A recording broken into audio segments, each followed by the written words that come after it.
If your garage door opener remote control LEDs are not lighting up, it usually means the batteries need replacing, like right away.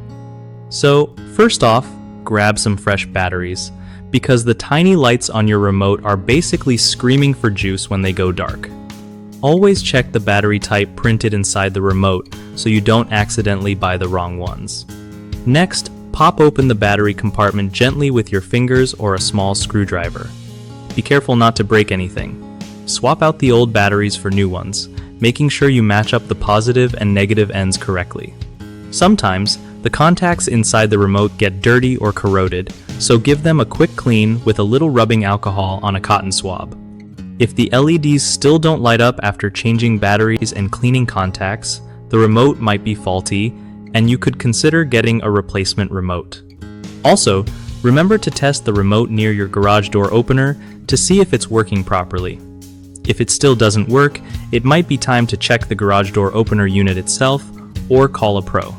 One of the biggest issues people face with garage door opener remote control LEDs not lighting up is using dead or low quality batteries, which totally kills your remote's vibe. Fix this by always buying fresh, good brand batteries. Another common mistake is not cleaning the battery contacts inside the remote, so those connections get flaky. Just a quick wipe with rubbing alcohol usually does the trick. The third problem is ignoring signs of a broken remote. If you've swapped batteries and cleaned contacts but still no light, don't waste time. Grab a new remote or get professional help to avoid being stuck outside your garage. BigHomeProjects.com is super handy because it helps homeowners quickly find trustworthy local contractors for any home repair or upgrade.